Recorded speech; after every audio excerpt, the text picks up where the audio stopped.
আজকে আমরা এই ওপেন জিম যে আউটডোর জিম বলে ওর ওপেনিংয়ের জন্য এসেছিলাম। আর এইটা পসিবল হলো with the help of Muscatel hotel groups আর দার্জিলিং মিউনিসিপ্যালিটি আমাদেরকে পারমিশন দিয়েছে। আর রোটারি গ্রুপ রোটারি ক্লাব আর মাস্কাটেল গ্রুপ দুজনের আমাদের ফান্ডস করে অ্যান্ড মেজর স্পন্সরটা মাস্কাটেল গ্রুপই। তো এই আউটডোর জিমটা আমরা শুরু করেছি। এই অ্যাবাউট 4 ইকুইপমেন্টসটা রেখেছি। এই পারপাস অফ দিস ইজ কি আমরা যে দার্জিলিংয়ে দিতে চাই কি ওদের জন্য একটা আউটডোর জিম হয়। সবাই এজের লোক এই মল রোডে আসে, হাঁটে, এক্সারসাইজ করে এই স্পেসে, তো আর বেটার ইকুইপমেন্ট দিতে চাই। এটা প্লেসের নাম কি আছে এটা? কি মেল সাইটের ব্যাক না এটা?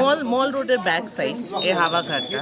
এখানে একটু ইকুইপমেন্টস আগে ছিল, ওর মধ্যেই আমরা অ্যাড করেছি 4টে আর এই সব ইকুইপমেন্টসগুলো হাই কোয়ালিটি ইকুইপমেন্টস এই সব কলকাতা থেকে এসেছে। আপনার নাম? সয়তা চ্যাটার্জি। আজকে আমরা rotary club of Darjeeling muscatel group সঙ্গে মিলে ইন কোলাবোরেশন এটা ওপেন জিম আমরা শুরু করেছি।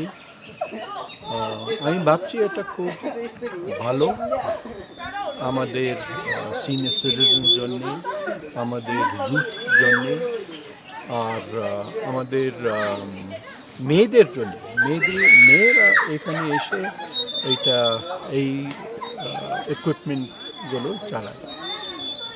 আমরা এটা অনেক দিন ভেবেছি, এখানে ছিল আগে ইকুইপমেন্টগুলো, কিন্তু এই রকমের একটা মডার্নাইজ টাইপ অফ ইকুইপমেন্ট ছিল না।